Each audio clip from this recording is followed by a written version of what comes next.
او زما عزتمندو د اختر د راتلو نه مخکې دا ویډیو ډیره شیر کړئ چې د اختر د راتلو نه مخکې دا ویډیو ډیرو مسلمانانو ته ورسیږي. نو دا به څنګه رسیږي؟ دلته کې چې لاندې کم غشې لګېدلی دی دا غشې ووهئ او د ثواب په نیت سره دا ویډیو مخکې پیلاو کړئ. د اختر د مونځ کولو طریقه. د اختر د مونځ طریقه پیژندل پکار ده، ځکه چې بعضې ملګري د اختر په مانځه کې ولاړي او د سترګو په ګوټ کې بل ملګري ته ګوري چې هغه څنګه مونځ کوي نو دی هم هغه شانې مونځ کوي. نو چې ته په مانځه کې ګورې بل کس ته، نو په دې باندې به تعالی الله تعالی ثواب درکوي، خو ډېر زیات کم. د اختر د مانځه ډېره زیات اسانه طریقه ده.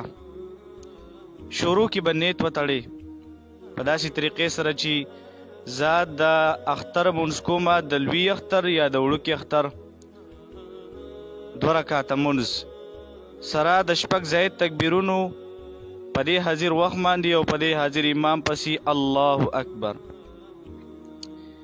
بیا به امام او مقتدي دواړه سبحانک اللهم وایي. د دې نه وروسته 3 زائد تکبیرونه ویلې کېږي. نو چې کله امام الله اکبر وایي ته به هم الله اکبر ووایې، وګونو ته به لاس ویسي او بیا به لاس په نامه باندې نه ایږدې بلکې پرېږدې. کله چې دویم ځل امام الله اکبر ووایي نو وګونو ته به لاس ویسي او پرېږدې، په نامه باندې به یې نه ایږدې. چې کله دریم ځل امام الله اکبر ووایي ته به ورسره هم الله اکبر وایي او بیا به په نامه باندې لاس کېږدې. بیا به امام سوره فاتحه ووایي، یعنې الحمدلله رب العالمین، او د هغې سره به یو صورت ووایي، مقتدي به دا نه وایي. بیا به رکوع مکمل کوي او بیا به سجده مکمل کوي، نو یو رکعت به پوره شي. بیا چې کله دویم رکعت ته پاسی نو امام به سوره فاتحه ووایي او د سوره فاتحې سره به یو صورت ووایي.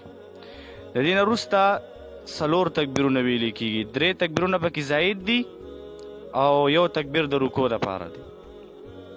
نو چې څنګه امام الله اکبر ووایي، مقتدي به هم الله اکبر ووایي، غوږونو ته به لاس ویسي او بیا به یې پرېږدې. چې کله دویم ځل تکبیر ووایي غوږونو ته به لاس ویسي او پرې به یې په نامه باندې به نه ایږدې.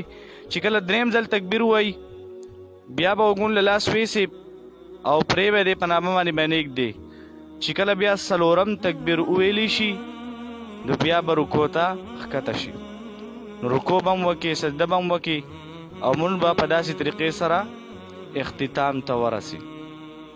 دا وه د اختر د مانځه طریقه. او دا ما چې کومه خبره تاسو ته وکړله دا د دین خبره ده، او د دین خبره خورول دا صدقه جاریه ده. او صدقه جاریه داسې عمل دی چې د دې ثواب انسان ته د مرګ نه پس میلاویږي. نو ته په قبر کې پروت یې، زه به په قبر کې پروت یم او د دې ثواب به الله تعالی موږ له راکوي. د ثواب په نیت سره دا ویډیو مخکې فعلاو کوئ. جزاک الله خیرا.